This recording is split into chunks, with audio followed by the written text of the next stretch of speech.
अभी एक और मामला जिसको आपको हम समझाने के लिए डिस्कस कर रहे हैं, आपने देखा होगा।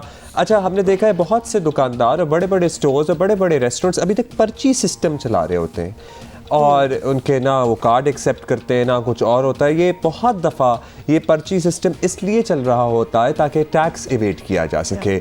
आपको डिस्करेज करना चाहिए, आपको पूछना चाहिए। अब लिटरली एक इतनी बड़ी यूनिफॉर्म की दुकान है, समसन्स गनी पता नहीं कौन सी, no credit card no debit card accepted. भाई वाई? पर्ची सिस्टम चल रहा है, no credit card no debit card. Obviously whatever you are earning and you are earning billions and millions from parents uniform बेच के बच्चों का, और आप कोई हुकूमत को टैक्स देने के बेसिकली डेटा मेंटेन होगा तो टैक्स आगे जाएगा ना। तो पहले ही पर्चियां कर लो ताकि डेटा कभी इस सारे मामलात पर हम डिस्कशन करते हैं। एफबीआर के रिप्रेजेंटेटिव हमारे साथ मौजूद हैं, पर्टिकुलरली पॉइंट ऑफ सेल पर बात करेंगे। असद ताहिर जप्पा साहब हमारे साथ मौजूद है। बहुत शुक्रिया असद साहब, आपने वक्त दिया। असद साहब, अभी भी हम देखते हैं, हम यही बात कर रहे थे कि बहुत से लोगों ने तो पॉज लगा लिया है पॉइंट ऑफ सेल, लेकिन इतने बड़े बड़े स्टोर्स हैं, इतने बड़े बड़े ग्रोसरी चला रहे हैं, बच्चों के यूनिफॉर्म बेच रहे हैं, स्टेशनरियां बेच रहे हैं, ना क्रेडिट कार्ड डेबिट कार्ड तो चले दूर की बात है, कोई पर्ची सिस्टम। तो ये किस लिए? दे डोंट वांट टू वो अपने आप को प्रोग्रेस नहीं कराना चाहते, या फिर वो वाकई टैक्स एवेजन की वजह से कर रहे होते हैं सारा कुछ?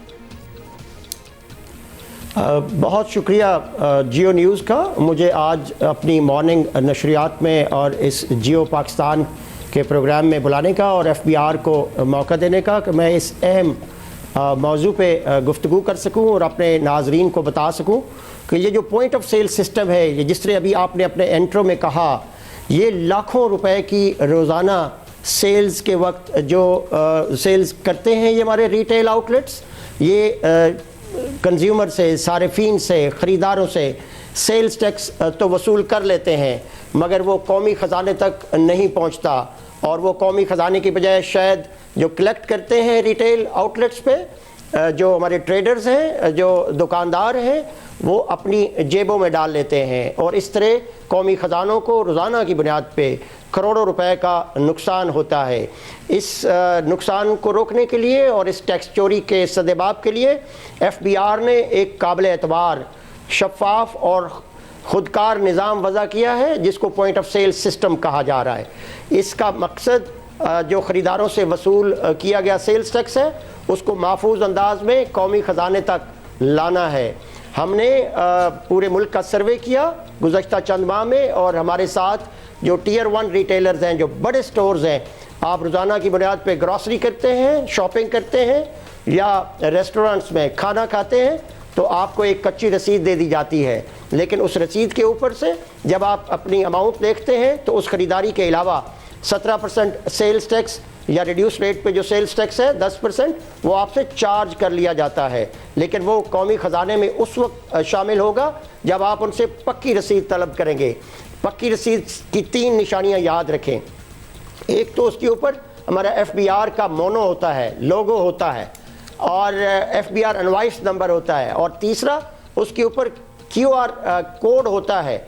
उस कोड को आपने स्कैन करना है हमारी वेबसाइट से, या आप अच्छा असद साहब, बहुत से दुकानदार इसलिए नहीं चलाते, हो सकता है उनका मकसद टैक्स एवेजन ना हो, या प्राइमरीली तो इसलिए होता है, एक तो उनको समझ नहीं होती, जैसे पुराने लोग बैठे हुए हैं। दूसरा, ये पॉज वगैरह के सिस्टम, अगर सॉफ्टवेयर आप ख़रीद रहे हैं, बहुत सी कंपनीज़ हैं, मैंने भी अपने एक सेटअप के लिए ख़रीदा था, तो दे आर कॉस्टली और उनकी मेंटेनेंस भी होती है। तो एफबीआर इसको इनकरेज करने के लिए क्या फ्री पॉज इंस्टॉल करके दे रहा है, उसके साथ फिर प्रिंटर और टिल और ये सारा सिस्टम पैसों का आता है, और बहुत से people are not willing to invest that much in their business.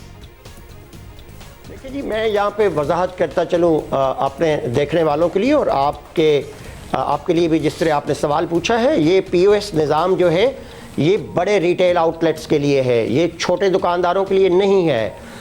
बड़े रिटेलर्स जिनकी रोज़ाना की बुनियाद पे लाखों और करोड़ों की सेल्स है और लाखों का वो सेल्स टैक्स वसूल करते हैं और उनकी माकूल आमदन है, उनके लिए ये हज़ारों रुपए का जो पीओएस सॉफ्टवेयर है इसको इंस्टॉल करना और इसको हमारे निज़ाम के साथ मुंसलिक करना कोई बहुत बड़ा एक्सपेंसिव वेंचर नहीं है। सिर्फ विल की है और उस कमिटमेंट की है कि वो चूँकि इसके बेनिफिशरी हैं और टैक्स चोरी में मुलविस है, वो इस निज़ाम के साथ मुंसलिक महज इसलिए नहीं होना चाहते कि वो टैक्स लोगों से, ख़रीदारों से, सार्फिन से कलेक्ट करके अपनी जेबों में डालना चाहते हैं। अच्छा असद वरना साहब, इसके ये तो साथ-साथ आपने मैं ये भी बताता चलूँ जी, ये आपने जरा बड़े वाले रिटेल स्टोर्स का जिक्र कर दिया। जी एक आप प्लीज जी, कंप्लीट योर थॉट। बड़े रिटेलर्स में से मैं आपको बताता चलूँ कि हमारे इब्तदाई सर्वे में कोई 2600 के करीब बड़े रिटेल आउटलेट्स जो हैं हमने आइडेंटिफाई किए हैं। उनमें से 2200 बड़े रिटेलर्स की कोई 1100 आउटलेट्स के ऊपर 15,000 के करीब उनके कैश काउंटर्स हमारे POS निज़ाम के साथ पहले ही मुंसलिक हो चुके हैं और उन सब की डिटेल्स हमारी वेबसाइट पे हफ्तावार बुनियादों पे अपडेट होती है। मैं अपने सार्फिन और ख़रीदारों को गुजारिश करता चलूँ कि जब भी वो ख़रीदारी के वक्त निकलें वो 2 काम ज़रूर करें। एक तो हमारे अच्छा असद साहब, सॉरी मैं आपको यहाँ रोक रही हूँ क्योंकि एक और टाइम कम है और एक और चीज़ है जिस पे हम चाहेंगे आप एक्सप्लेन कर दें। ये इनामी स्कीम क्या है, FPR की इनामी स्कीम, उसके बारे में ज़रा डिटेल दीजिए। इनामी स्कीम जो है वो इस POS को हमने आवाम को, जो सार्फिन हैं, ख़रीदार हैं, उनको एंगेज किया है। वो हमारे सबसे बड़े स्टेक होल्डर हैं जिनसे रोज़ाना की बुनियाद पे करोड़ों रुपए सेल्स टैक्स वसूल कर लिया जाता है। उनको हमने बेदार किया है, उनको अवेयर करने के लिए, उनको एंगेज करने के लिए और अपने उस काटे हुए टैक्स पे पहरा देने के लिए हमने उनको इंसेंटिवाइज किया है कि अगर आप उस पक्की रसीद को तलब करेंगे उस रिटेल आउटलेट पे और उस पक्की रसीद को हमारी टैक्स आसान मोबाइल ऐप प्ले स्टोर से डाउनलोड करेंगे अपने एंड्रॉयड फ़ोन पे और उस QR कोड को आप स्कैन करेंगे जो पक्की रसीद आपको मिलेगी, तो आप हमारे उस डाटा बैंक में आ जाएंगे जिसको हम हर माह की 15 तारीख को उस डाटा बैंक में से कुर्रा अंदाजी शफाफ अंदाज में कंप्यूटराइज कुर्रा अंदाजी के ज़रिए हर माह 15 तारीख को FBR हेडक्वार्टर में 5 करोड़ 30 लाख के थैंक यू असद जब्बार साहब, thank you for being with us. I am sure लोगों को फ़ायदा हुआ होगा इस डिस्कशन से। और इनामी स्कीम इसीलिए है ताकि हम लोग इस सारे सिस्टम में इन्वॉल्व हों, जो कंज्यूमर इन्वॉल्व हों और लोगों से, दुकानदारों को इंसिस्ट करें कि भाई हमें पक्की लेकिन छोटे बिजनेसेस को, दुकानों को भी इस फोल्ड में लाएं जो कच्ची पे ही अभी तक रह